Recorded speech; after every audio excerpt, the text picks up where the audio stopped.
เขาก็เฮ็ดเอาล่ะของไผของมันพุทธเจ้าเพิ่นก็ได้แต่สอนไปแต่บอกเด้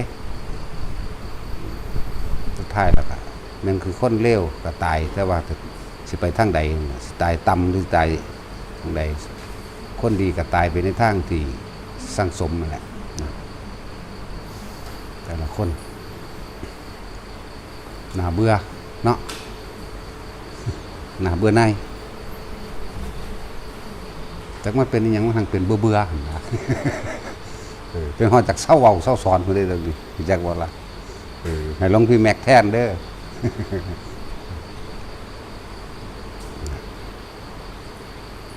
สั่งแหละจังหวะ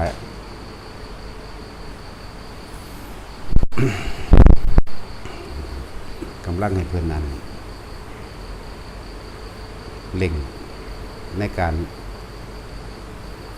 ประสูติยุ่นนะเพื่อนเล็งอ่านนั่นอยู่ประสบการณ์เพิ่นก็มีหลายอยู่ดอกมันก็มีอยู่ดอกประสบการณ์เพิ่นจะเปลี่ยนให้ผู้ใดผู้หนึ่งเทศแทนยุ่นนะเนาะว่าจะให้หลวงพี่แม็กซ์เทศแทน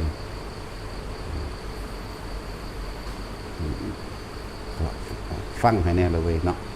เพิ่นก็เก่งกว่าเฮาคนเดียว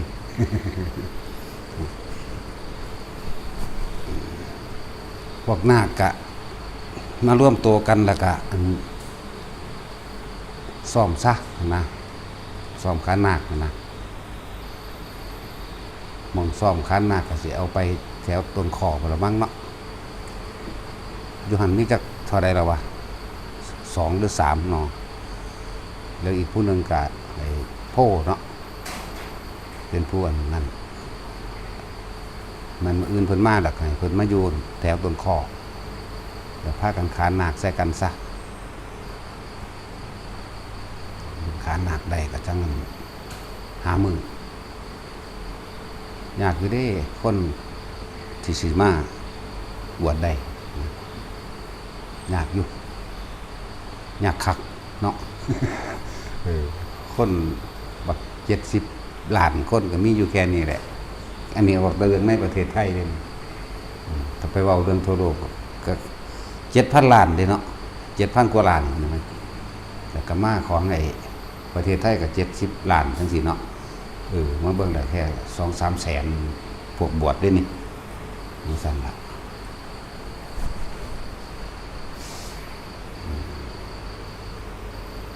พวกเจ้าบ่เบื่อนายบ่เด้อนี่เนาะข่อยคือเบื่อแล้วข่อยคืออยากเลิกแล้วอยากเลิกเด้สิค้านเบิดคำสิเว้าเด้เขาว่าสิค้านเนาะถ้าสิเฮ็ดจังได๋ได้น่ะสิค้าน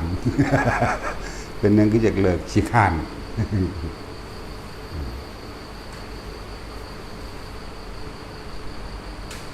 พวกนั้นพากันเล็งเอาได้มันง่ายๆได้อันที่แนวบอกเนาะบ่แม่นว่าไปดิ้นรนออกค้นขวายหรือหาทางอื่นไปหาทางอื่นส่วนมากแต่ว่ามองหันเป็นแบบนั้นแบบนี้สินะพากันแล่นไปโลดคงจักว่ามันอยู่ในตัวเองนะเบอร์นายนี่แหละจักสิแล่นไปไสแล่นฝุ่นแล่นที่เนาะมันอยู่ในลมหายใจเจ้าของนี่นึงมันอยู่ในลมหายใจมันอยู่ในความรู้สึกในกายนี่ต่างๆก็ดีจังหวะทั้งพากันแลนคุณแลนพี่หลายนั่นอยู่บางใดก็ตามมาเลยแต่บ่มีเครื่องอยู่เป็นของเจ้าของเองหมายถึงอยู่ในป่าก็ตามน้ำธรรมน้ำผาในภูเขาต่างๆหรืออยู่วัดก็ตามแต่เฮาออกจากกายก็เหมือนกับว่าเฮาย้ายหม่องทุกข์นั่นแหละมื้อนี้ก็แต่สิเฮามาเทียบเบิ่งแล้วหลังจากมันตรงกับวันวิสาขะประสูติตรัสรู้ปรินิพพานตรงกันภายในเป็นมื้อเดียวกันเบิดบัดนี้ไล่จากนี้ไปนี่วันอัฏฐะหมายถึงเป็นวันที่8แปลว่าอัฏฐะแปลว่า8อัฏฐมีบูชาการบูชาสรีระสังขารเป็นครั้งสุดท้ายเรียกว่าอัฏฐมีบูชาเผาพระพุทธเจ้ามื้อนี้ ก็หมายพระเจ้านะก็ได้เป็นนิมิตหมายในพวกเฮาเรานึกถึงผู้ที่ว่ายิ่งใหญ่ที่สุดในจักรวาลนั่นแหละครับแต่ยังสุดท้ายก็ต้องตายก็ต้องเผาถิ่นภาษาหยังก็พวกเฮานะเฮามาค่อยจีจำกันเอาอกเอาใจกันคอหล่อแค่แลนะเลยเบื่อเที่ยวเอาอกเอาใจกันเที่ยวหนาวละนายนั่นแหละก็เลยเบื่อเดี๋ยวหลวงพี่แม็กรถสิหลับบอกนั่นแหละไปจากเศร้าไปเบื่อจากว่าหลับที่คานเบาจากนี้เซ่อๆก็นี่เขาป้าแมงรถเนาะเรื่องแบบคือจังบ่ฟังคว่ำปานใดจักสิสอนไปหยังถ้าสอนเราบ่เฮ็ดนำเนาะหรือว่าพากันประหยัดไฟช่วยกันในเด้อจังซี่พากันประหยัดนั่นนี่ช่วยกันในเด้อนั่นแหละปิดไฟของน้ำหรือของนอนแน่จังซี่สำนีก็เฮ็ดบ่ได้หยังแนวที่มันน่าอัศจรรย์เหลือวิสัยยิ่งกว่านั้นเนาะนั่นแหละมันได้เป็นเบื่อหน่ายนะเบื่อหน่ายนั่งรู้สึกหลวงพี่แม็กร้องเทศบ่มื้อนี้ เอาจักน้อยปะเรื่องแม่มันเลิกแต่มื้อนี้บ่เป็นหยังพุทธเจ้าก็ตายเผาทิ่มมื้อนี้ตัววันที่เท่าไหร่มื้อนี้วันที่8ติโอ้มันก็เป็น8ค่ำคือกันแล้วก็วันที่8อีกเนาะเฮาก็เกิดวันที่8เด้ตายนำกันบ่เป็นหยังสิดีเนาะแท็กซี่มึงอยากให้กูตายบ่กูอยากตายแต่กูเบื่อตรงกันเบิดได้นี่เฮาเองก็เกิดวันที่8เนาะเดือนนี้ล่ะเผาพุทธเจ้าก็8จังวันนี้คือบ่เผาไปนำกันบ่ว่าถ้ามันเป็นอีหยังมันเป็นบ่อยากเบามื้อนี้คือสิบ่ออกดอกเพิ่นนครบ่ค่อยออกมันบ่มีอินพุตขึ้นเลยนะถ้าหาแต่ดาคนนั่นแหละหาดาคนใครเด้อถ้ากันเฮ็ดเอาล่ะตามที่บอกนั่นแหละไปก็ดีมันเฮ็ดให้กันบ่ได้เด้แนวมันนี่เฮ็ดให้กันบ่ได้เฮาต้องเฮ็ดเอาเองนะมันก็ได้แต่บอกนะตัวเน้นย้ำหมู่ภิกษุสงฆ์เฮาเอาตัวเองเถอะเฮาต้องเป็นผู้นำเบิกตัวเองนั่นแหละให้มั่นใจในมรรคมีองค์8ให้มั่นใจในอริยสัจ4นี่โดยทางปัญญากับการดำเนินชีวิตเจ้าของเองก็ให้อยู่ในลมหายใจอุณาโลมหรือทำความรู้สึกอยู่ในกายนั่นแหละอย่าไปตามคนหลายคนมันบ่หยังเด้ก็ยังบอกอยู่มาเช้าก็บอกอยู่เด้คนมันเอาแต่ใจได้เห็นแก่ตัวเท่านั้นนึงเด้นี่ยังสามารถซอยโลกบ่มาสามารถสินำพาคนทั้งหลายให้พ้นทุกข์ได้ดอกเพราะแย่งชิงกันแย่งชิงชื่อเสียงแย่งชิงยังละแค่คำย่องซื่อๆก็แย่งชิงกันได้เนาะมันก็แท็กซี่แย่งชิงความคิดเห็นกันแต่สิมาเสียสละตัวเองเพื่อผู้อื่นนี่นะยากถ้าเว้าเรื่องธรรมะก็แว่กันเก่งโลดภาษายุทธปัญหาไต่กบไต่เขียดมาเรียนกันอยู่เลยเนาะแม่นบ่ซั่นแหละน่าพี่เด้อคนที่สินำมันสิ่งเหล่านี้มาเว้าคือพระพุทธเจ้านี่สุดยอดอีกมีผู้ใดเสมอเหมือนมีผู้ใดเทียบอีกเทศซุมื้อบ่เบื่อว่านายเป็นแถมซ่อนยางเอาได้บ่ได้เนาะ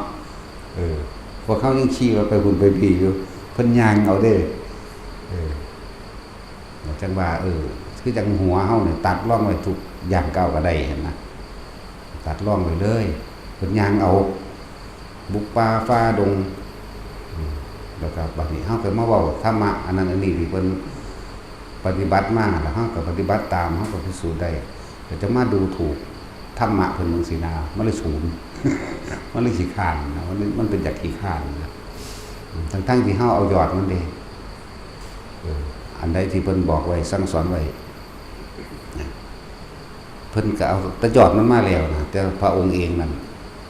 ทรมานตัวเองสารพัดขนาดพระพุทธเจ้าก็ยัง6 ปีเนาะศึกษาก็ยังกับพวกเฮานั่งป๊อกลงอยากบรรลุโลดหาวนี่ นั่นแล้วว่าบอกทุกคนที่อยู่เฮาก็สุขสบายเรียกว่าบ่ลำบากที่อยู่อาศัยที่เฮาอยู่เดี๋ยวนี้ก็บ่ได้ลำบากน้ำไฟหรือเครื่องอำนวยความสะดวกอาหารมื้อนี้ก็พออยู่พอไปได้อยู่นะอย่าเรียกร้องอันนั้นอันนี้หลายนะเพิ่นเองลำบากถ้าเฮาไปมากครับแต่ละหม่องเพิ่นฮอดส่วมจะไปเว้าอันเรื่องอันเน็ต บ่มีโทรศัพท์ตะกี้จะเว้าเรื่องบ่มีเน็ตเรื่องที่นอนสบายนี่บ่มีอันนี้ห้องน้ำอยู่ในห้องโหลดอยู่อันเดียวกันกับหม้องนอนโหลดเนาะเลยว่าพากันเฮ็ดน้ำแน่พากันประหยัดน้ำแน่พากันดูแลเอาใจใส่แน่ในเรื่องปิดไฟในเรื่องเบิ่งน้ำน้ำแน่น้ำก็ใส่ไฟได้สูบขึ้นมาเนาะเห็นบ่ล่ะกับหมาจังซี่ก็เวลามันเข้ามาก็พากันไล่ออกแน่เมื่อมันนั่นเข้ามาติดทินติดฐานหรือว่าห่วงคนหรือห่วงทินมันก็กัดคนแต่มันก็นำพวกเครื่องกังวลก่อกวนคือมัดพวกเห็บมื้อนี่นะนี่เริ่มแทรกซ้อนเข้ามาอีกแล้วเบาๆแล้วก็เลยเนาะแทรกซ้อนเข้ามาเลยมาที่มันพากันพวกเขาเทอาหารเศษอาหารเขาก็ไปเทข้างนอกให้อยู่ดอกว่าต้องอย่างมันตายมันเลือกกินหมดละเนาะแม่นบ่มันเลือกกินได้แล้วพากันไล่มันออกไปข้างนอกนี่เด้อนั่นมันไปตามกุดใดก็ตามก็ไล่มันออกแน่นะค่อนฟาดโลดวาง2 มื้อนี่ก็ขึ้นนอนอยู่หน้ากุดเฮาเต็มอยู่หามันนี่มาตรงทางใดอีหมาไหมหมาน้อยพอดีอันออมกินนี่นะพอดีออมกินนี่แหละมาจังได้บัดนี้ล่ะแล้วกันไล่มันออกไงมันได้เรารู้พวกเนาะเรื่องหมานี่ละมันก่อกวนหลายอย่างอยู่ดอกเฮาก็บ่ได้ฆ่ามันดอกเว้ยภาษาอะไรให้มันออกไปอยู่รอบนอกซื่อมันดีตัวมันไปอยู่รอบนอกมันก็เป็นย่ามให้แม่เนาะ มันเป็นย่ามให้พวกแม่ชีก็เล็งเอาเด้อไปสนใจไผไปเอาใจไผบ่ต้องไปอธิบายหยังกับไผดอกเฮ็ดไปลำพังตัวเองโลดในเมื่อเฮาตัดทั้งนอกออกมาแล้วนี้ครอบครัวมาแล้วนะอยากอยู่กับตัวเองให้ได้เน้นย้ำหมู่ภิกษุสงฆ์เฮานี่เฮาจังได๋ก็เป็นหลักอยู่แล้วถ้ามีองค์ใดองค์หนึ่งเป็นพระดีเกิดขึ้นก็สามารถสร้างความเจริญทางจิตใจให้กับหมู่คนใดว่าให้เดี๋ยวมัวแต่ถกเถียงกันเรื่องนั้นมันมีหลายเนาะพวกนาคเก่าๆกับอันที่ว่าทองได้กับคือ80% แล้วมั้งเนาะอันผู้ใหม่นี่จะเป็นจังไดล่ะผู้ใหม่นี่ได้จักน้อยแล้วบ่ใกล้ๆกันได้จักน้อยแล้วบ่ให้โอกาสเด้อหลวงพ่อให้โอกาสทุกคนอยู่แล้วแต่ตัวเองต้องให้โอกาสตัวเองเด้บ่ได้หาง่ายปานใดเด้แม่นมานี่มันง่ายนี่จริงๆมันบ่ได้ง่ายปานใดเด้สำหรับถ้าสิไปเทียบกับสถานที่อื่นๆก็แม่นบ่ล่ะบ่ง่ายเด้อแต่มันมีง่ายอยู่เพราะว่าเฮาเล็งเห็นภูมิหลังของแต่ละคนบางคนเป็นคนเร่ร่อนเป็นคนติดเหล้า เป็นคนไร้บ้านจังซี่เพราะว่าบางคนก็บ่ได้อยากเป็นคนติดเหล้าไร้บ้านบ่มีที่อยู่อาศัย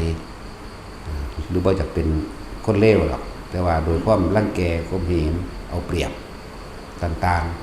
ๆก็เลยให้ติดเหล้าก็มีติดยาก็มีบางคนก็บ่ได้อยากเป็นคนเลวหรอกแต่ว่าโดยสถานการณ์หรือการถูกรังแกข่มเหงเอาเปรียบเฮ็ดให้เป็นก็ได้แต่จิตใต้สำนึกของคนมันมีอยู่ดอกวันนี้เมื่อได้โอกาสแล้วหลวงพ่อนี่ให้โอกาสทุกๆคนเลยแต่ว่าคนผู้นั้นสิให้โอกาสตัวเองบ่นะให้โอกาสเจ้าของผู้ใดเป็นหมื่นเป็นร้อยเป็นหมื่นเป็นแสนเป็นล้านเขาให้โอกาสแนะนำแบบนี้ก็บ่ทอเจ้าของให้โอกาสเจ้าของเพียงคนเดียวผู้เดียวได้เนาะให้โอกาสเจ้าของเองมันมีให้พี่รองรับความสะดวกสบายหลายอย่างเลยว่าพวกมาบวชเห็นว่าได้ง่ายๆบ่ได้รักษาพระธรรมบ่ได้รักษาพระวินัยเลยคิดว่ามันง่ายที่ลองไปเบิ่งหม้องอื่นเบิ่งดูถ้ามันง่ายซะล่ะเขานาค4 เดือนเป็นบ่ล่ะบางที่เขาใส่อยู่หั่นเป็น6 เดือนปีนึงก็ว่าได้บวชก็มีเด้เนาะมันมีอยู่เด้เขามาบวชน้ำเฮานี่แหละไปอยู่จน6 เดือนแล้วเขาก็บ่บวชให้จักเทื่อหลายบัดมาหาหลวงพ่อกันได้บวชนะนี่แหละบางคนง่ายหลายก็เฮ็ดประทัวบางคนก็แค่มาบวชแล้วหนีไปเนาะหนีไปเป็นอาจารย์อยู่เมืองอื่นบวชได้7-8 มื้อไปล่ะก็ให้มันให้เพิ่นอนุญาตให้ไปก่อนได้เถิดอีหยังก็เลยหลายอันหลายอย่างที่จะเข้าใจว่ามันสิง่ายเหมือนกันทุกที่เด้แต่ว่าสถานที่แห่งนี้เฮาเข้าใจในเรื่องชีวิตหรือภูมิหลังของแต่ละคนบางคนก็เร็วมาแต่เกิดแต่ว่าเมื่อชีวิตไม่เข้าสู่ระดับหนึ่งแล้วก็อยากปรับปรุงตัวเองเด้แต่ว่าเมื่อมันเร็วมาแล้ววันนี้สังคมภายนอกเขาบ่ให้โอกาสเด้นั่นล่ะแต่พุทธศาสนาให้โอกาสพุทธเจ้าเฮาเป็นตัวอย่างเนาะโจรองคุลิมานพุทธเจ้าก็ให้โอกาสบวชโจร500 2 กลุ่ม 3 กลุ่มมันเด้บ่ได้น้อยเด้ให้โอกาสลูกศิษย์ของพระมหากัจจายนะอีกนั่งอีหยังล่ะที่เป็นหมู่กันกับนั่งอีหยังล่ะกาลีกุติกนะนี่จักเราซื้อวางได้ล่ะไปปล้นเฮือนเขาไปลักขนเอาสมบัติออกแต่ว่าเจ้าของเฮือนเป็นนางฟังธรรมที่หัวหน้าโจรก็มาอยู่ข้างๆใกล้ๆนั่นแหละคอยสังเกตเบิ่งว่าเจ้าของบ้านสิว่าจังไดคนใส่ฮู้แล้วแล่นมาบอกคนบอกเศรษฐีผู้นั้นแหละว่าตอนนี้โจรกำลังขนเข้าของออกก็ด่าไอ้คนใส่เจ้าของเองน่ะอย่าปากโอกาสที่จะหาฟังธรรมเนี่ยมันยากทรัพย์สมบัติเขาจะขนเอาไปให้ขนเอาไปเถอะบ้านก็ยังอยู่ที่ดินก็ยังอยู่เขาจะได้ให้เขาเอาไปซะแต่ว่าโอกาสจะได้ฟังธรรมมันยากหัวหน้าโจรตึกเขาในหัวใจเลยเห็นบ่โอ้ธรรมมันมีค่าขนาดนี้เนาะขนาดสมบัติต่างๆยังบ่ได้เสียดายเลยนั่นแหละหัวหน้าโจรก็ได้บอกกลับไปบอกลูกน้องเจ้าของขนกลับขึ้นไปซะถ้าว่ากล้าสิเอาของคนมีคุณธรรมขนาดนี้ดอกนะก็เลยมากราบนั่งอันนั้นแหละแล้วก็ขอขมาแล้วก็นั่งก็เลยว่ากษัตริย์ให้โอกาสถ้าพวกท่านจะบวชสิเป็นเจ้าภาพบวชให้นั่นสั้นแล้วโจรเป็นมาโดยสันดานเด่นแต่ว่าอยู่ในช่วงอายุหนึ่ง40 ปีจังสิ40 ปีไปหา50 ปีโจรกลุ่มนี้แต่สังคมภายนอกเขาบ่ให้โอกาสแต่ว่าสังคมภายในหมายถึงพุทธศาสนาให้โอกาสได้บวชผู้โจรบวชหลายได้แต่กี่เนาะลูกศิษย์พระสังกิจจะสามเณรสุมณะสามเณรแล้วก็กุมารกัสสปะมื้อนี้เอาโจรบวชหลายเด้กุมารกัสสปะผู้นึงเทศเสียงมวลกุมารกัสสปะ เน้นสามารถคุยกับโจรกับใจใดนะครับเอามาบวชได้นะนี่ก็อีกเรื่องนึงแล้วก็เมืองอุเชนีของเมืองของพระกัจจยนะนี่กันนี่ก็โจรคือกันนำตัวอย่างมาให้เพราะว่าอย่างเพราะเฮาเอาแบบอย่างพระพุทธเจ้าให้โอกาสทุกคนแต่บางคนมาอยู่แล้วครับรู้สึกว่าอยากใหญ่ได้บัดนี้เนาะแต่กี้บ่มีหยังบัดนี้พอได้นั่นนี่ว่าอยากใหญ่อีกเด้ใหญ่กว่าเพิ่นก็มีเด้อนี่ก็ให้ใหญ่อยู่ดอกใหญ่โลดบางทีก็มีหลงตัวเองก็มีหลายอย่างคิดว่าถ้าบ่มีเพิ่นเฮ็ดบ่ได้อยู่บ่ได้ก็มีแม่นบ่ล่ะบ่คิดพอเพราะกูตั้งมาแต่ความเป็นผู้แค่ว่ามาเอายอดเอาผลมันซื่อเนาะก็มีเด้อเตือนไว้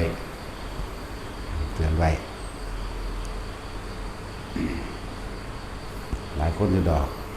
ซุมื้อนี้สังคมภายนอกในนี่เป็นสังคมที่ซ้ำเติมกันนะบ่ว่าแต่ผู้ใดผู้หนึ่งถูกยกขึ้นมาเป็นประเด็นจุดประกายในเรื่องที่บ่ดีนี่ลุ่มกันเลยเด้จักแม่นอีหยังจักฮู้จักเขาบ่จักเขาลุ่มกัน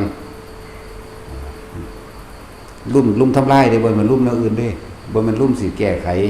บ่แม่นลุ่มสิหาวิธีทางออกร่วมกันเด้เลวระยำยังไปเรื่อยๆเนาะ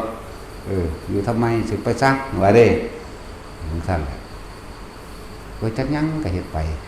สิไปว่าหยังกับสังคมภายนอกเนาะคนติดเหล้ามาบวชก็กลายเป็นพระดีได้อย่างพระนักกิตะเราเป็นคนติดเหล้าเด่นแต่ว่าของที่แรกก็อดได้อยู่ล่ะอดได้อยู่ทำฌานให้เกิดขึ้นเป็นผู้เก่งในฌานคือกันพระนักกิตะตราบพญานาคได้ที่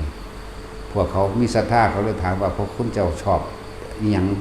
มากที่สุดก็เลยว่าน้ำแดงๆขึ้นตีนนกพิราบว่าซั่นเขาก็เข้าใจตัวมันเป็นศัพท์ตะกี้ไหมเนาะเราปราบพญานาคให้เขาแล้วเขาก็ตั้งขันเราไว้ทุกหน้าบ้านนะมันก็กินมาว่าเพราะตัววิทย์บ้านมันหนอกดิลมดึงลงดิพระพุทธเจ้ากับพระอานนท์เดินทางมาพอดีหลากมันมาเนี่ยขนาดพระพุทธเจ้ายังให้โอกาสเนาะเพิ่นต้องเป็นเจ้าของต่างๆเพิ่นต้องเป็นผู้เริ่มต้นเพิ่นต้องเป็นผู้รู้กว่าตัวเนาะมันจะเว้าล่ะนั่นแหละเพิ่นก็ยังให้โอกาสเอาไประหว่างกลางวัดเชตวันก็เอิ้นภิกษุมาเบิ่งนี่ตะกี้เธอนี่มีความสามารถปราบพญานาคพยัคฆะต่างๆสิโลลาบไปแต่ว่าตอนนี้ฐานะตัวเธอเองก็บ่อาจสามารถที่ช่วยตัวเองได้แม้ใส่เดือนก็บ่อาจสามารถที่สู้ได้พระเจ้าว่านั่นแหละเพิ่นยังให้โอกาสนะนี่ก็โอกาสอย่างหนึ่งอย่างสั้นตัวองคุลิมานน่าจุลขาดหลายอยู่ดักมันชื่อซื่อเขาเจ้าว่าใดมันหลายเนาะจังซี่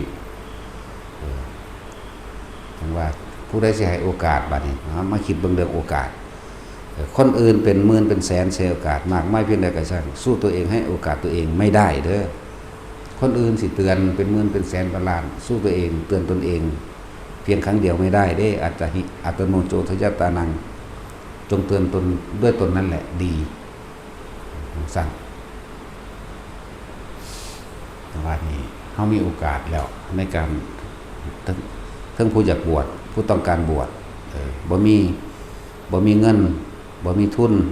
หรือบ่มีอีหยังล่ะหรือบ่มีผู้สนับสนุนญาติให้บวชถือว่าเป็นคนขี้เหล้าเมายาอยู่บ้านเขาฮู้จักขี้พื้นเนาะเขาบ่อยากบวชให้เขาบ่เชื่อนั่นน่ะแต่บางที่จิตใต้สำนึกมันอยากเป็นคนดีก็มีถือว่าให้โอกาสผู้ใดเดินทางมาได้เบิดนะครับบางคนได้โอกาสแล้วมันได้ง่ายมาอยู่นี่มันได้ง่ายเนาะแต่ว่าคันบ่ให้โอกาสตัวเองนั่นแหละก็หลายอยู่แบบนั้นก็ดีมันเลยรู้สึกว่าเป็นบ่มีคุณค่าแต่ว่าผู้ใดมานี่เฮาก็จะให้เห็นทองคำขันนาคให้ได้เอาเองมันจะมีค่าแน่จักหน่อย ผ่าไตหนึ่งก็แพงอยู่เด้เนาะนั่นว่าละ4-5 พันเด้บาทใบหนึ่งก็4-5 พันเป็นหมื่นละแต่ละสุดแต่ละอันก็เรียกว่าให้เห็นคุณค่าสมบัติเหล่านั้นเป็นของพุทธเจ้าเด้อย่าลืมเด้มูลมรดกทั้งหลายเหล่านั้นเป็นมูลของพุทธเจ้าเด้บ่แม่นของเฮาเด้บ่แม่นอันนั้นเด้เป็นท่านที่ทุกคนเคยท่านไว้กับพระพุทธเจ้าไว้เขากะเลยมีนั่นมีนี่มาซื้อถวายไว้แม่นบ่ล่ะจังซั่นล่ะซื้อถวายไว้ก็ถวายพระพุทธเจ้าพุ่นเด้เข้าใจเด้อจังซั่นแหละหลายๆอย่างทั้งอุปชาทั้งอีหยังแน่เขาเจ้าก็เต็มใจที่สิเฮ็ดให้เฮาหรือให้คำแนะนำหลายๆอย่างในการซอยเหลือบ่ว่าแต่ซอยเหลือโดยหมู่สงฆ์นำกันแล้วก็ปกป้องต่างๆเวลามันเกิดเหตุการณ์บ่ดีอยู่นี่นะเตือนพวกบวชนำพวกเฮาได้โอกาสแล้วก็ให้โอกาสตนเองต้องทำให้ดีบางคนก็ขายยาบ้ามาหรือหลายๆอย่างที่เก่าคดีเวลาไปแต่ว่าก็ดีอยู่แล้วก็ดีได้ล่ะบัดมันอยู่แล้วก็ดีนั่นแหละคือเขาพยายามที่จะเป็นคนดีเขาก็เริ่มเพียรพยายามที่เอาตัวเองตะกี้การใช้ชีวิตมันก็ผิดพลาดทุกคนนะมันมีผู้ใดดีมากมันดีมันดีมากตั้งเกิดหรอกมันบ่ดีมากตั้งว่าท่านเกิดเนาะ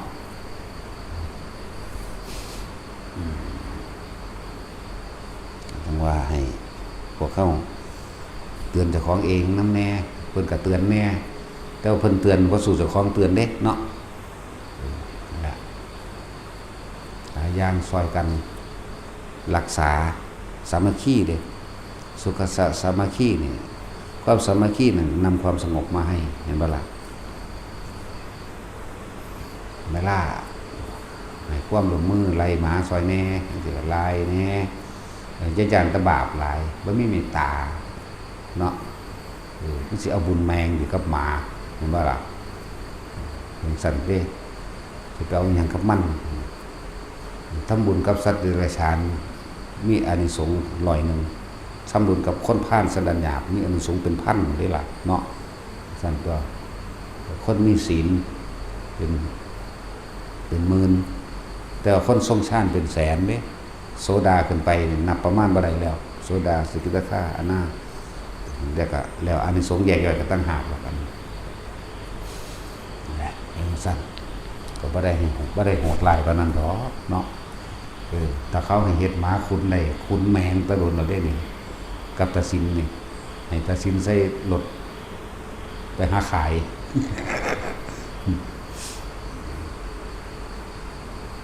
หลายอย่างพากันไล่ออกเด้อจังน้อยก็เลี้ยงมันเด้เลี้ยงมันแล้วก็ผูกพันกับมันจ้ะทิ่มอันทางบ้านมาได้ก็มาผูกพันเอาไม้แม่เนาะแม่นบ่แมวก็จักมาตะไสตาจุ้ยก็เลยมันอุ้มมาตะบานน้ำมุกก็เลยแมว2 ตัวเมื่อคืนนี่ก็เลยโอ้ยเอายังมาอีกเนาะบัดนี้เนาะทั้งแมวทั้งหมามันหามันหยังกูหังไหลยังเป็นนอนน้ำกูนี่หามึงนี่ทั้งแมวทั้งหมา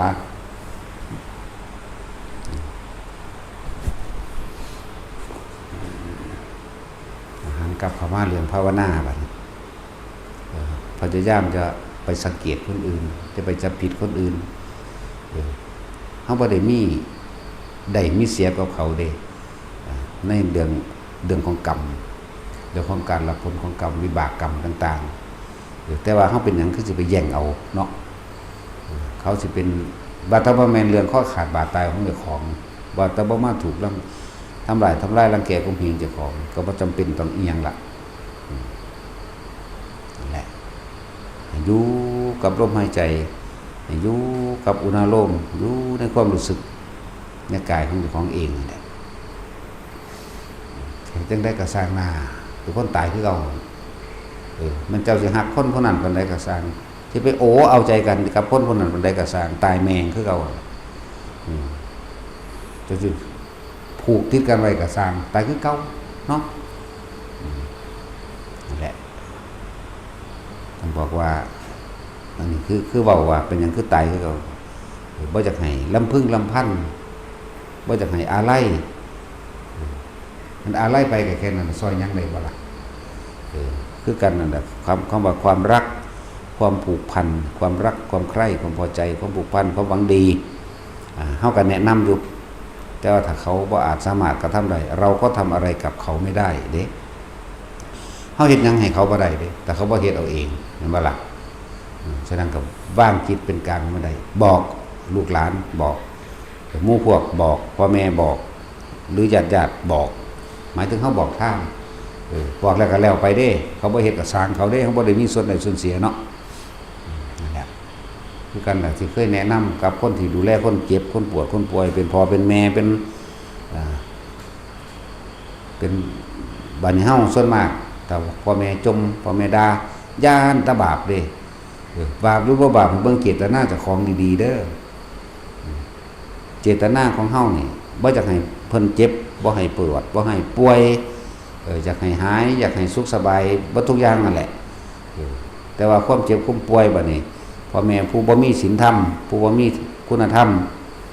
ก็สิจมด่าลูกด่าผู้เขาดูแลนั่นแหละว่าจะอีนี่ละคุณบักนี่ละคุณจังซี่ยานตะบาปบัดนี้ลูกก็เลยเนาะสิบอกวิธีเปรียบเทียบบาปเจตนาของเจ้าของความตั้งใจเจตนาความตั้งใจความรู้สึกต่างๆเฮาบ่ได้อยากทำลายเด้เฮาพยายามที่อยากให้เพิ่นบ่ทุรนทุรายหรือบ่โวยวายฟุ่มเฟือยนะก็เลยว่าเอาธรรมะนั่นแหละให้ถ้ามันสิจมด่าปานใดก็สร้างเถอะเปิดอยู่หั่นแหละเสียงกันเลยเปิดแข่งกันเสียงแปลว่าแข่งเปิดแข่งกันกับเสียงจมเสียงด่าโลดบัดสุดท้ายมานั่นน่ะแม่นเขาสิตายหรือเฮาก็เฮ็ดหยังกับเขาบ่ได้คือเก่าของตัวเนาะต้องให้เขาเฮ็ดเอาเองก็นั่นแหละวันนี้โอ้ยอย่างตะบาปอย่างต่างๆพ่อแม่สาปแช่งคือโบราณเบาไว้บางอย่างว่าผู้ใดเฮ็ดให้พ่อแม่น้ำตาตกในน้ำตาไหลผู้นั้นสิถูกลงสู่นรกอเวจีว่าเด้เนาะบ่ม่านยาของพ่อแม่ก็มีอยู่เด้มันบ่แม่นอรหันต์เด้นั่นก็เลยแม่นบ่ล่ะตัวเองสำหรับตัวเองผู้ดูแลเด้อเฮาบ่มีเจตนาในการทำร้ายอีหยังบ่ได้เรียกว่านี่นะคุณแม้นผู้นั้นสิสาปแซงลูกก็สร้างสาปเข้าไปอยู่สาปเจ้าของนั่นแหละเห็นบ่อารมณ์ที่จมอารมณ์ที่บ่นอารมณ์ที่ด่าอารมณ์ที่สาปแช่งเขากำลังทำร้ายตัวเขาเองได้นั่นแต่เฮานี่มีจิตที่บริสุทธิ์ในการดูแลนั่นแหละบ่แม่นแนวอื่นก็เลยว่าบ่ต้องย่านดอกเฮ็ดไปเถอะเฮ็ดไปตามที่เรียกว่าเป็นคุณธรรมอย่างหนึ่งของบุคคลกตัญญูเนาะเป็นคุณธรรมที่มันอยู่ในใจของผู้นั้นแต่กังวลหลายได้แต่ที่คนต่างๆมาถามว่าสิบาปอยู่บ่พ่อแม่วายทั้งสั้นวางสิเจตนาเฮาบ่ได้มีว่าสิไปทำลายเพิ่นสิเอาหยังมาบาปมีแต่พ่อแม่ตัวบาปนั่นบ่ล่ะนั่นแล้วดังนั้นคือบอกวิธีเปรียบเทียบเด้อเปรียบเทียบคนที่ดูแลคนป่วยหมายถึงพ่อแม่ปู่ย่าตายายก็ว่าไปเฮาหาวิธีปลอบประโลมแล้วถ้าบ่อยู่ก็เอาธรรมะไปโอ้มันบ่ธรรมดาเด้คนเบิ่งคนป่วยเนาะมันเถียงกันไปเลยเอาไปมันมีอารมณ์ใส่กันเด้พ่อกับแม่กับลูกก็ตามแม่นบ่ผู้นึงเข้าใจโพดอันเรื่องมันเจ็บมันปวดเข้าใจคักมันอยากหายน่ะไผสิอยากให้เป็นเนาะบางทีก็จมด่าลูกอันนั้นนี่ถีบยันห้องโวยวายฟุ่มเฟือย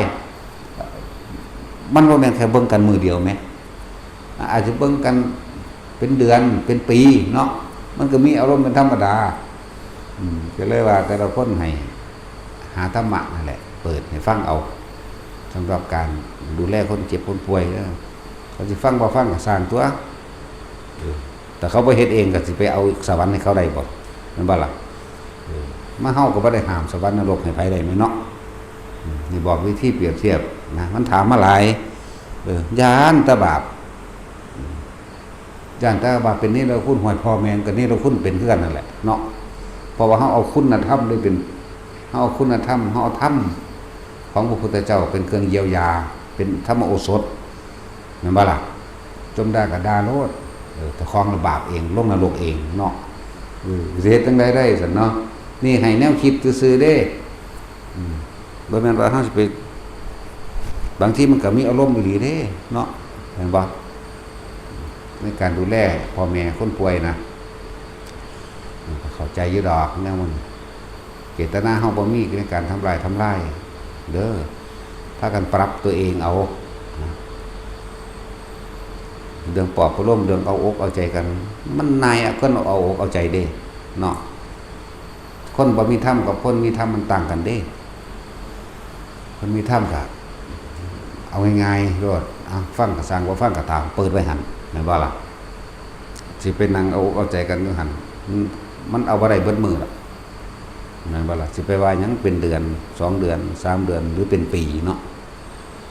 จังซั่นล่ะคือว่าให้แต่ละคนหาแนวไปเปรียบไปเทียบมีแต่บอกให้เฮ็ดเอานี่ก็ดีมีแต่บอกสำหรับการดูแลคนป่วยสำหรับผู้เพิ่นมีพื้นฐานดีอยู่แล้วก็ดีเลยคนฟังธรรมบ่ว่าสิฟังโดยเป็นเสียงสวดมนต์สาธยายจังเช่นพวกบทสวดธรรมจักรอทิตตะอนัตตะหรือบทกุศลาบทอภิธรรม7หรือสวดมนต์โดยทั่วไปยานีบทรัตนปริตบทยานีนั่นแหละรัตนปริตก็เลยหรือว่าเมตตาจังซี่หรือบทใดๆก็สร้างเปิดให้ฟังโลดอันใดที่ม่วนก็เปิดไปเรื่อยบัดนี้เปิดตัวนี้ฟังแล้วก็เปิดตัวเทศตัวเพิ่นแสดงธรรมสดๆตัวเพิ่นสิปากเว้านั่นแหละแสดงธรรมก็ดีถ้าเพิ่นมักอันใดก็พยายามหาแบบนั้นให้เด้อเพิ่นมักแบบใดก็หาแบบนั้นให้เอาเพิ่นป่วยความแตกต่างในคนที่นอนฟังธรรมคนนอนฟังบ่หาแตะป่วยก็ได้ทั้งป่วยและไม่ป่วยมันสิได้เปรียบเด้อคนนอนฟังธรรมการนอนฟังธรรมก็เป็นการปฏิบัติธรรมเด้เพราะว่าเฮาสิมีความคิดเห็นให้ตรงและให้คล้อยตามถ้าเป็นเสียงสวดมนต์อิติปิโสภควาหรือธรรมจักรก็ตามแปลบ่ได้ก็ตามมันสิรู้สึกว่าเคลิ้มเนาะมันสิรู้สึกว่ามวนจะให้ม่วนอิ่มไปเรื่อยเด้เทวดาบางหมู่เราเขาก็ฟังบ่ล่ะเขาก็ฟังเด้ลูกะเทวดาภูมิเทวดาเขาก็ฟังไปนำเฮาเด้นั่นแหละเมื่อมีเทวดาฟังไปนำสมว่ามันสิตายตอนนั้นแต่ว่าบางครั้งอาจสิเจ็บปวดเลียดราดขึ้นมาใจมันสิขาดเทวดาเขาจะไกลเขาเตือนเด้เพราะว่ามันเป็นจิตเหมือนกันเข้าใจบ่ล่ะมันเป็นกายทิพย์เหมือนกันมันจะออกจากร่างออกจากกายตัวนี้ไปเนาะทิพย์กับทิพย์มันบอกกันได้เด้อุ้ยคือว่านึกถึงอันนี้แม้จดจำอันนี้ไว้แม่นี่นะอาจจะเป็นบทสวดอิติปิโสจังซี่นะตายปั๊บมันไปสวรรค์เด้มันสิมีผู้จักจูงน้ำผ้าเนี่ยแม่นว่าล่ะที่เขาก็ฟังอยู่นำมันแหละกันบัดนี้พวกเทศก็เหมือนกันแบบพวกแสดงธรรมบอกสอนต่างๆในหมู่นี้แหละจังซี่เขาก็ฟังบักหลายกว่าเขาอีกเด้อันจังซี่ได้ฟังหลายกว่าอันนั้นนี่ซั่นแหละฟังบัดนี้แต่ว่าคนมีใจอยู่แล้วสูงสุดก็ได้อรหันต์เลยบ่ได้ว่าธรรมดาเด้จิตมันปล่อยมันว่างมันคลายมันเข้าถึงความจริงเมื่อเข้าถึงความจริงแล้วมันยอมรับเมื่อมันยอมรับแล้วมันก็บ่ดิ้นรนทุรนทุรายในความดีบ่ดีมันบ่เจ็บปวดแต่ใจมันสิไปเลยมันบ่ใส่ใจเรื่องร่างกายเพราะว่ามันคิดมีความเห็นตรงทิฏฐิปตะมีความเห็นตรงใครความเพียรหน้าไปเลยถึงความเป็นจริงยอมรับความจริงไปนำเรื่อยตายยังได้บ่รู้หัวก็มีได้ไปนำนั่นนั่นแหละมีสิทธิ์ได้อรหันต์บ่หันกับอนาคามีแหละมันต้องมีละในอันใดอันหนึ่งที่เป็นมรรคผลนะสัมมาโสดาสกิทาคาอนาคาอรหันต์ได้เปรียบเด้อผู้ใดนอนฟังธรรมจะปล่อยเวลาถิ่มซื่อแม่นฟังครับบ่เดียวหลับปั๊บก็สร้างฟังไปเลยนั่นแล้ว จิตมันผ่อนคลายได้เนี่ยนะมันผ่อนคลายมันเกิดความเบิกบานขึ้นมาแล้วก็เกิดความผ่อนคลายเมื่อผ่อนคลายมากมันก็เป็นความตั้งมั่นเป็นสมาธิเป็นเมื่อมันเป็นสมาธิแล้วมันก็บ่มีอีหยังสิมากังวลใดจริงมันบ่ได้ยากปานใดเด้แต่ว่าพวกเฮาคิดหาเอาซื่อๆมันได้ยากเนาะข้ามนิวรณ์ไปหน่อยๆนึงเด้มันบ่ได้มากอิหยังมายเด้เฮ็ดให้จิตเกิดความรื่นเริงบันเทิงปราโมทย์เบิกบานแล้วบ่ได้ยากดอกมันยากกว่าเฮาคิดแต่คิดก็ยากถ้าบ่อยากยากก็อย่าคิดนั่นแหละสำหรับคนดูแลคนป่วยก็ตามหรือบ่ดูแลก็สร้างบัดนี้ฟังไปจนลาไปบันทึกไว้ก็ได้ตัวทั้งบ่มีนั่นนะบันทึกไว้ทั้งในเห็นไหมแม่นบ่ล่ะแต่จังมันบ่ต้องใช้เน็ตเปิดฟังให้มันต่อเนื่องกันไปสำหรับคนดูแลคนป่วยก็เอาธรรมะนั่นแหละให้สำหรับตัวเองก็เอาธรรมะนั่นแหละก็ทำตามไปเฮาสิฟังหรือเฮาสิสวดตามได้ทั้งนั้นอย่าลืมว่ามันมีผู้ฟังนำอยู่เด้เทวดามันก็หลายกว่าคนพุ่นเด้คนฟังธรรมมันสิมีหลายปานใดเด้อในประเทศไทยนี่นั่นว่าซั่นสิไปเทียบหยังกับโลกมันสิมีพอแสนคนบ่ว่ามันว่าล่ะเขาก็จ่อหาจิตใจของคนพวกนั้นในขณะฟังธรรมมันเป็นศีลขึ้นมาในปัจจุบันไม่ได้คือในขณะพวกคนนอนฟังธรรมนี่ความคิดที่ไปเบียดเบียนทำลายบ่ให้ผู้ใดผู้หนึ่งเสียชีวิตและเสพสินมันบ่มีนะเด้มันเป็นศีลอัตโนมัติเด้จักว่าแต่บัดนี้ทั้งเดินปัญญาก็คือการคิดพิจารณาตามที่เพิ่นเทศนาเนาะค่อยไปจังซั่นล่ะมีบอกหลักการเด้บอกหลักการให้คล้อยตามไปแล้วเพิ่นสิแสดงเรื่องอริยสัจสี่มั่งแสดงอนิจจังทุกขังอนัตตามั่งแสดงเรื่องอสุภะอสุภังมั่งหรือเพิ่นสิแสดงเรื่องลำดับขององค์ฌานต่างๆมื้อนึงมันก็คล้อยตามไปในขณะที่เฮาตั้งใจฟังเรียกว่าศีลเกิดขึ้นแล้วเด่นจะว่ามันบ่มีความคิดจะไปเบียดเบียนทำลายผู้ใดผู้หนึ่งสิทรัพย์สินมันนี่มีความอยากเด่นน่ะมันมีความโลภได้หลายนี่บ่ล่ะฟังไปคล้อยไปศีลอัตโนมัติแล้วบัดสติระลึกใครควรติดตามเปรียบเทียบนั่นนี่ออกมามีความเห็นตรงได้นั่นแหละปัญญาคือเห็นตามความจริงว่าทุกสิ่งทุกอย่างเป็นอนิจจังบ่กี่ลังอย่างยืนเป็นอนัตตาสุดท้ายแล้วก็สู่ความแตกดับทั้งหมดนะมันก็ย่อมของมันแล้วก็คล้อยรับไปคือมันว่างเด้มันว่างบ่แม่นมันคิดเด้มันบ่ได้คิดเด้มันจังว่างตายเลยไปนิพพานพุ่นเด้บ่ธรรมดาเด้มีความมันยอดจากวันนี้ถ้าพักคุมันก็นอนฟังธรรมพระพุทธเจ้าพุ่นเด้ล่ะเนาะหลังจากนั้นมาว่านานจิตเพิ่นตั้งมั่นเพิ่นยอมรับอะไรก็นิดหน่อยแม่นความพระพุทธเจ้าเบิดทุกอย่างเกิดดับเท่านั้นเองบ่มีหยังขี้ลังอย่างยืนตายซ้ำไปนิพพานเฉยมั้ยถ้าพักคุแล้วครับพอใหญ่สุดโทษนะอันนี้ผู้หนึ่งก็เลยว่าล่ะนั่นก็ฆราวาสตัวนั้นก็เลยแม่นบ่พุทธเจ้าก็แสดงเรื่องนั้นเรื่องนี้ให้ฟังไปฟังมาบรรลุสัมเป็นอรหันต์สัมนั่นแหละบอกหน้าทางที่ง่ายให้อย่างหนึ่งเด้อบอกอันนี้คนที่ฟังธรรมสิมีเทวดาฟังนำส่วนเฮาตายบางที่อาจสิดิ้นรนหรือคิดบ่ออกเดี๋ยวเขาสิบอกเองดอกผู้จุดข้างๆเฮาเนี่ยเพียงแต่เฮาบ่เห็นซื่อๆเฮาบ่เห็นมันก็เลยเป็นแบบนั้นบ่มั่นใจสำหรับคนป่วยก็แนะนำให้ทุกคนเปิดธรรมะให้ฟังเปิดสวดมนต์ทำวัดมื้อนี้ได้ทั้งนั้นต่อมาก็สลับกันแล้วบ่มันเปิดแต่อันเดียวดอกเว้ยเนาะมันสิสั่นปานนั้นบ่อันความคิดคนนี่เนาะก็สลับกันกับเทศองค์นั้นเทศองค์นี้นะเว้ยเนาะเดี๋ยวก็เอาหลวงปู่ใหญ่หลวงปู่อีพ่อใหญ่บัวมาเปิดมั่งองค์นั่นองค์นี้พ่อใหญ่สมภพมั่งหลวงพ่อปราโมทย์มั่งผู้พันเทศมวลวงมวลหลวงพ่อสุชาติมั่งนั่นสิ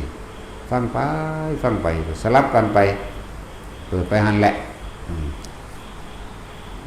วิธีมันก็หาแฟลชได้ใส่ลำโพงน้อยๆก็ได้ตัวเนาะหรือวิทยุน้อยมันก็ได้ตัวมันก็บอกฟังบ่บอกแนวเอามาฟังอีก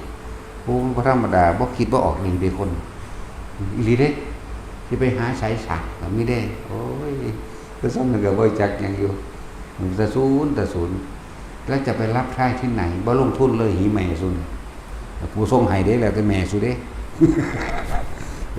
โอ้ถ้าบอกไปแล้วมีแต่สิให้เฮาหาให้แม่เนาะแล้วแต่หิแม่ของเด้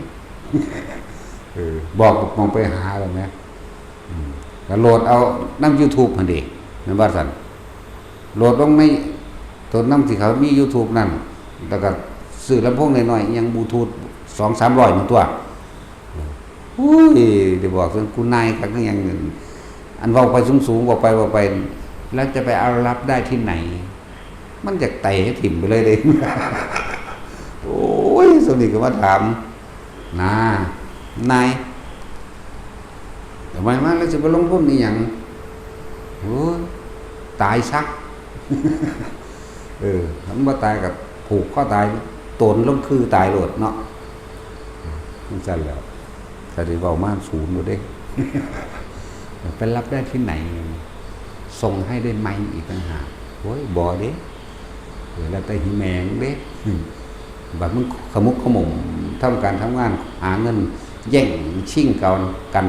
เรื่องนั้นเรื่องนี้มันก็ยังพอแห้งเนาะซ้ำในมื้อนี้สิหาบ่ได้บ่ได้พอพันนะศูนย์ว่ะ นายแนะนำไปดีๆจังได๋จังว่าแล้วจะไปหาได้ที่ไหนมึงบ่ฟังกูได้บ่โอ้ยเหลือเขาอีตายปาก สาวแซงตายซ้ำเนาะพอไปดีๆจังได๋มันสิขึ้นมาจะเอาใส่ส่งให้ได้ไหมว่านี่แม่มึงว่านี่โอ้ยเวลาโดดขึ้นสูงเอาหัวโหม่งลงดินน่ะโลดง่ายว่ะหลายอย่างเนาะแท็กซี่ เป็นตานายบ่ได้เฮ็ดเอาใจไผเด้อใจบ่ล่ะเจ้าของก็ต้องดิ้นรนของเจ้าของเองตัวผู้ใดบอกเจ้าของมาเกิดเองเนาะเฮาบ่ได้มาเกิดให้เด้ ถ้าเจ้าของอยู่เจ้าของตัวเฮาเองก็พอแห้งแล้วเด้อยากตายบ่แม่นแนวใดเด้บ่ได้ว่าสิอยากอยู่จักเม็ดเด้ออายุยืนบ่ได้มีความหมายเด้เนาะความหมายที่มื้อแนวอยากได้เด้ต่างหากจังว่ามันเบิดจังซี่นะจะไปดีใจกับอายุยืนได้เด้อ100 ปีบ่ได้มีความหมายเด้อันมีแต่ทำให้ผู้อื่นเดือดร้อนเสียหายชีวิตและทรัพย์สินจังซั่นล่ะถ้าอายุยืนแบบเป็นคนที่ดิ้นรนขวนขวายเพื่อผู้อื่นได้รู้ธรรมได้เห็นธรรม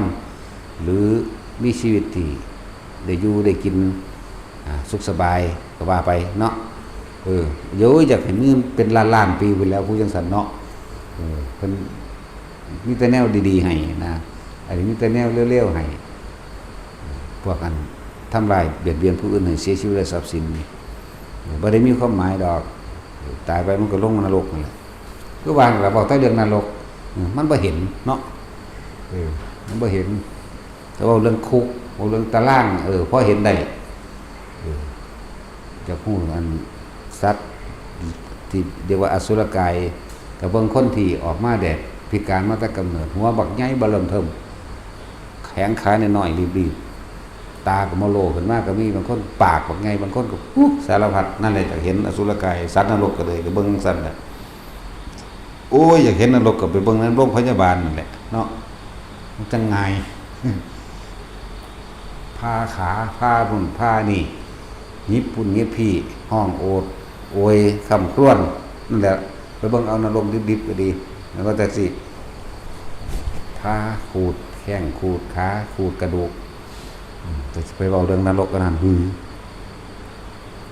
เจ้าของตกใหม่ทวนๆยังบ่รู้เรื่องเนาะ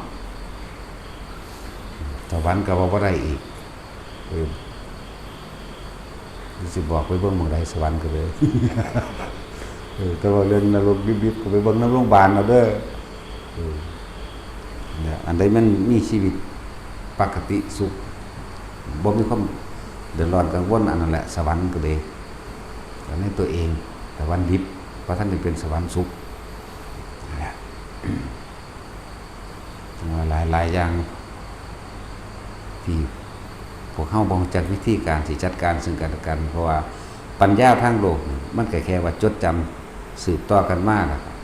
กระทำตามโดยรูปแบบมันซื่อได้ปัญญาทางโลกมันแก้ปัญหา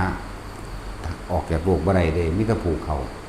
โลกมีแต่สอนให้จำผูกมัดตัวเองเขาอยู่กับกิเลสตัณหาในความอยากได้รถอยากได้บ้านอยากได้ดินอยากได้ชื่อเสียงยกย่องยศถาบรรดาศักดิ์ต่างๆอย่างนี้คนมาเคารพนับถือนั่นได้โลกทำมันถิ่มทุกอย่างที่มันมีในโลกนี่โลกสอนให้จำทำสอนให้ลืมละสัญญาเข้ามาลืมก็ดีบ่แม่นว่าลืมจำหยังบ่ได้หรอก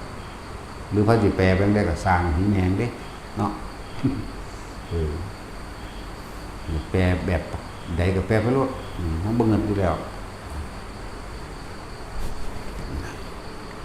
เรือพวกเข้าหันเข้ามาพยายามจะออกจากความรู้สึกตัวของไผของมันเด้อไผสิเฮ็ดแนวใดกรรมเป็นเรื่องของผู้เฮ็ดเองเด้บ่แม่นไปแย่งเขามานั่นแหละอันใดที่บ่แม่นการเบียดเบียนทำลายเฮาเสียชีวิตและทรัพย์สินเฮาบ่ได้เดือดร้อนหยังเบิ่งมันอยู่หั่นแหละอย่านำเขามาคิดแต่อันใดมันเฮ็ดให้เดือดร้อนก็ต้องป้องกันตัวเป็นธรรมดาเด้เนาะเพราะขาแมงโลดเพราะนั้นว่าธรรมะเนาะไม่มึงรู้จักว่าธรรมะมีหลายแบบแต่สันตติอมาตย์ยังบรรลุอรหันต์เลยแต่แล้วองคุลิมานยังบรรลุดอกเนาะ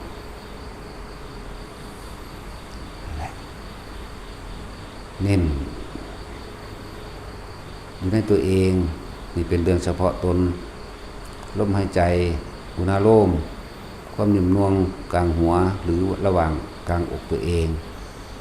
ถ้าความรู้สึกออกจากกายให้สังเกตว่าเมื่อกี้เราคิดถึงใครบุคคลใดคิดถึงสิ่งของใดวัตถุใดสัตว์ใดก็เกิดอารมณ์ความรู้สึกไปก็เกิดกับสิ่งที่เราไปคิดถึงจิตมันมีที่ตั้งความคิดนึกปรุงแต่งก็เกิดอารมณ์แห่งความรู้สึกอารมณ์นั่นแหละคือตัวภพก็เห็นโทษของมันก็ดึงกลับขึ้นมาคิดขึ้นมานั่นแหละดึงเลยคิดขึ้นมาสู่ลมหายใจเหมือนเดิมเข้าสู่นรกเหมือนเดิมเฮ็ดอยู่แค่นี้แหละว่าจะไปอีหยังมากหรอกไปเรื่อยๆต่อมากะสิ่งที่มันเป็นประโยชน์ต่อสาธารณกุศลอันใดเฮาซอยเหลือกันได้บ่แม่นซอยเหลือผู้อื่นเด้ซอยเหลือเจ้าของเด้พวกมาอยู่ในวัดก็ดีนะอันใดพอเฮ็ดได้เฮ็ดกุฏิซอยเฮ็ดกุฏิซอยกันกับหมู่พ่อใหญ่นายหรือตัดหญ้าหรืออันใดที่มันเป็นประโยชน์สาธารณะก็เฮ็ดไปสาธารณกุศลหรือสาธารณประโยชน์นี่เป็นการเร่งรัดบารมีอย่างหนึ่งเพราะว่าเฮาเฮ็ดโดยบ่ได้หวังผลว่าจะเจาะจงเฉพาะบุคคลผู้ใดผู้หนึ่งเฮ็ดโดยทั่วเอาบ่เข้าใจบ่ล่ะเฮ็ดโดยทั่วไปเด้นั่นแหละอะไรเฮาเฮ็ดบ่เป็นบ่ได้เฮาก็เฮ็ดในสิ่งที่เฮาถนัดเอาตะเนาะถนัดเบิดแล้วซ้ำยืนไม่ให้กันซื่อๆก็เลยมันบ่เป็นไปบ่ได้ดอกสร้างเอาค้อนมาให้แน่แต่ยางจับค้อนที่ตะปูได้ให้กันยืนให้กันนี่หรือบ่ถนัดบ่เนาะแต่สิมึงยืนเป็นวักสาสำนักแต่ยืนบ่เป็นก็อุ้ยพี่ผู้เขาตายโลดซ้ำเขาบอกว่าเอาไม้ยืนไม้ตัวนั้นให้แน่นี่ยืนบ่เป็นโอ้ยเวลาตายก็โดนก็เป็นจังซั่นเนาะเดี๋ยวฝึกหัดไปเฮ็ดไปนั่นแหละเพื่อเป็นการบริหารร่างกายเจ้าของนำเด้คนที่มีความขยันซอยในลักษณะนี้บวชเข้ามาก็ขยันเด้เฮาบ่ได้บางยากปานใดได้นำกุฏิเจ้าของเองนั่นน่ะหกก็คือทั้งเดินตะกรมก็หกแล้วเฮาก็ฮู้จักอยู่เด้โอ้ยบ่เห็นหยังเลยตอนนี้เอาอย่างว่ามันก็บวชนอนกินอยู่นี่เนาะบางใดแปลนๆมันบ่ได้ยากเลยอันสิไปเบิ่งว่าผู้ใดพอสิได้มรรคผลนั่นน่ะจังแล้วเอาผู้นี้ก็เป็นกิ่งไม้ที่ไม่ออกดอกออกผล ว่าต้นเป็นต้นไม้คนที่ขี้ข้านก็เป็นกิ่งไม้ที่ไม่ได้ออกบอกออกผลแต่ว่าก็ร่วมอยู่ในหมู่ได้เป็นแท่งทึบได้ทึบยังกันแดดได้อยู่แต่ว่ากิ่งไม้ใดที่ออกหมากออกผลให้บุคคลได้ดื่มกินนั่นคือคนขยันเฮาเบิ่งข้างกุฏิ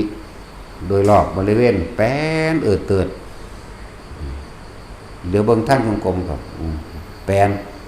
แสดงว่าเดินตลอดเบิ่งขี้เทียนเบิ่งหยังกะฮู้จักแล้วนะหลายๆอย่างก็ประกอบกันจังซั่นตัวบัดนี้กุดหลังใดนั่นตั้งแต่อยู่มองขึ้นบันไดมันก็หกคืออยู่นั่นมันสิเฮ็ดที่แมงหยังนั่นก็เลยเนาะแต่ว่าก็ดีอยู่มันนอนเฝ้าวัด นอนเฝ้ากุฏิไว้นะเหมือนดุจว่ากิ่งไม้ที่ไม่ออกดอกออกผลแต่บุคคลผู้ใดที่ฝึกหัดปฏิบัติตนแล้วดุจดังว่ากิ่งไม้ที่ออกดอกออกผลถึงสั้นแหละแต่ว่ามีคนขี้ข้านก็ว่ามีคนขยันเลยเว้ยมันมีแนวเทียบเนาะแต่ทั้งสั้นได้อีหลีเด้อีหลีแปลว่าจริงๆถ้าว่ามีคนขี้เกียจก็ไม่มีคนขยันถ้าไม่มีผู้สร้างก็ไม่มีผู้ทำลายถ้าไม่มีผู้ทำลายก็บ่มีผู้สร้างเด้แต่ว่ามีคนดีก็บ่มีคนเลวเด้เนาะเพราะว่ามันมีคนเลวมันถึงมีคนดีทั้งสั้นแล้วถ้าไม่มีคนนินทาก็ไม่มีคนสรรเสริญ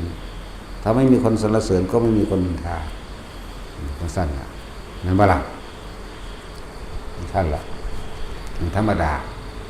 ถ้าบ่มีบุญก็บ่มีบาปเนาะถ้าบ่มีบาปก็บ่มีบุญถ้าบ่มีขาวบ่มีดำถ้าไม่มีกลางวันก็ไม่มีกลางคืนเพราะว่ามีกลางคืนมันจึงมีกลางวันนั่นว่าแท็กซี่สั้นแล้วถ้าบ่มีสูงก็บ่มีต่ำถ้าบ่มีสั้นก็บ่มียาวเด้เฮ็ดจังได๋สิบ่สูงบ่ต่ำเฮ็ดจังได๋สิบ่สั้นบ่ยาวเฮ็ดจังได๋สิบ่ดำบ่ขาวเฮ็ดจังได๋สิบ่บุญบ่บาปเข้าใจบ่ล่ะเฮ็ดจังได๋สิบ่ดีบ่เลวเฮ็ดจังได๋สิบ่สร้างและทำลายก็แล้วอยู่ในผู้ดังนี่แนวบ่สร้างแนวบ่ทำลายแนวบ่ดีแนวบ่เลวแนวบ่บุญแนวบ่บาปไม่มีบุญไม่มีบาปไม่มีดีไม่มีชั่วพร้อมไม่มีสั้นไม่มียาวเห็นบ่ล่ะไม่มีผู้สร้างและก็ไม่มีผู้ทำลายอยู่ในผู้ดังอยู่ของเดียวลองเบิ่งทำแหมได้ลมหายใจนิ่งเข้าไปจักเทื่อแต่หน้านั่นสิจักตัวบ่มีสวรรค์พร้อมบ่มีนรกพร้อมเรียกว่าล่ะบ่มีหยังเลยเด้นั่นแหละบอกนั่นนี่เข้าใจบ่เข้าใจก็สร้างคนคิดเอาบ่เข้าใจคนเข้าใจบ่คิดเนาะคนคิดเอาบ่เข้าใจเด้พญาพรแต่คนเข้าใจบ่คิดเด้คิดเอาอยู่หั่นมันสิเห็นหยังฮู้หยังเนาะแต่ก็อาศัยการคิดงงอีกแล้วนั่นแหละแต่สุดท้ายแล้วทุกอย่างเฮาเฮ็ดเองเด้อมันมีผู้ใดเฮ็ดให้เฮามาเกิดก็มาเกิดเอาเองอย่าคิดได้ว่ามีผู้ใดโดนบันดาลเวลาเฮาอยากได้นั่นได้เฮาบ่ได้ดังใจบ่ได้อย่าไปโทษผู้อื่นโทษเจ้าของหั่นเจ้าของล่ะบ่ดีเองเนาะสั่นเฮ็ดจังได๋เฮาสิบ่มีถ้าไม่มีเสียก็ต้องไม่มีดีเนาะเพราะว่ามันมีดีมันจึงมีเสียคือจังถ้าเฮาอยากได้ไม้สั่นไม้นั่นสิยาวเด้ถ้าเฮาอยากได้ไม้ยาวมันไม้นั่นสิสั่นเด้เนาะจังซั่นนั่นว่าแท้จริงว่าถ้าเฮาอยากขาวแสดงว่าเฮาดำเนาะสั่นเด้แสดงว่ามันดำเพราะมันต้องอยากขาวหลายอย่างทั้งหมดคือการวางจิตเป็นกลางผู้ใดทำจิตให้เป็นกลางผู้นั้นก็พ้นออกจากสิ่งทั้งหลายทั้งปวงสุขก็บ่มีทุกข์ก็บ่มีเด้ก็ทรัพย์เขาจะว่าผู้นั้นจะพ้นจากทุกข์ทั้งปวงยังก็สร้างเถอะนาอย่ายึดหน้าเป็นสรุปรวมลงแขกคำว่าสัพเพธรรมานารังอภิเดเวสายะนี่นึงเด้สิ่งทั้งหลายทั้งปวงไม่ควรยึดมั่นถือมั่นนี่นึงเด้บัดนี้อยู่มึงนี้นึงเด้ล่ะพระสงฆ์องค์เจ้าเขามีวินัยเฮ็ดไปตามวินัยแต่ว่าอันบางอย่างก็อาจจะไปถกเถียงกันได้แค่บ่คิดถึงมันก็บ่ผิดตั้งตัวว่าล่ะบางคนน่ะเรียนมาก็จับผิดผู้อื่นเด้เนาะจังซั่นแค่ว่าไปคิดถึงมันก็สิมีหยังเกิดขึ้นกันนี่เนาะจิตไม่มีที่ตั้ง แต่ที่มันมีที่ตั้งเพราะว่ามันไปคิดถึงเมื่อมันไปคิดถึงแล้วมันก็เราร้อนและกังวลนะตัวมันบ้าล่ะถ้าว่าคิดไปคิดถึงมันจะมีหามันอย่างใดเนาะก็จิตไม่มีที่ตั้งรู้จักว่าเรื่องนี้มันอยู่ขาพอของมันว่างๆว่าสุญญตาวิโมกข์ก็ได้อยู่ว่างๆจักอยู่บางใดล่ะบ่รู้คือกันเพราะว่ามันบ่มีนิมิตหมายเนาะมันเสร็จแล้วอยู่ว่างๆของมันเองมันสิไปเกิดอย่างใดสุขก็บ่มีทุกข์ก็บ่มีเด้ดำบ่มีขาวบ่มีสันบ่มียาวบ่มีบุญบ่มีบาปบ่มีเด้บ่มีอีหยังเสียเลยนั่นสั่นแล้วฝึกไปแล้วก็ฝึกมาแล้วก็ฝึกไปฝึกไปจนตายนั่นแหละพวกอัน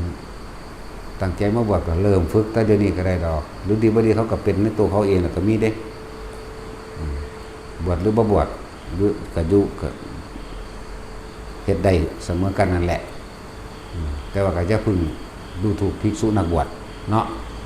แต่ว่ามีภิกษุนักบวชมันก็บ่อาจสามารถสืบทอดมาได้ในศาสนาอาศัยบุคคลได้เป็นผู้สืบทอดเด้แต่ว่ามีหมู่พระสงฆ์รักษาไว้จ้างก็บ่มีพวกเก่งๆใช่ว่าล่ะพวกกันค่อยถึงแท่งหมู่ภิกษุสงฆ์แต่ว่าแต่ของกันหาขายประทู่อยู่นะหาเก็บของห่างอยู่นั่นแหละก็ได้ว่าเฮารู้จักว่าสิ่งใดควรสิ่งใดบ่ควรส่วนมากก็เข้าใจว่าเจ้าของรู้ติตั้งแต่บ่รู้หยังเลยคนเข้าใจว่าเจ้าของรู้คือคนบ่รู้หยังเลยมันสั่นบ่รู้จักหยังในตัวเองจักเม็ดแม่นบ่ตักสิว่าบ่เอานั่นแหละคือพวกนักวิชาการมาสอนชาวนาเฮ็ดนานั่นแหละมันลงไปสู่ขี้ตมมึงได้มันแปดอีแล้วเนาะแม่นบ่เงิดหลายจบปริญญาบ่เคยดำหน้าบ่เคยหว่านกาบ่เคยไถบ่เคยจับบักจุกมาสอนเขาดำหน้าเนาะเฮ้ย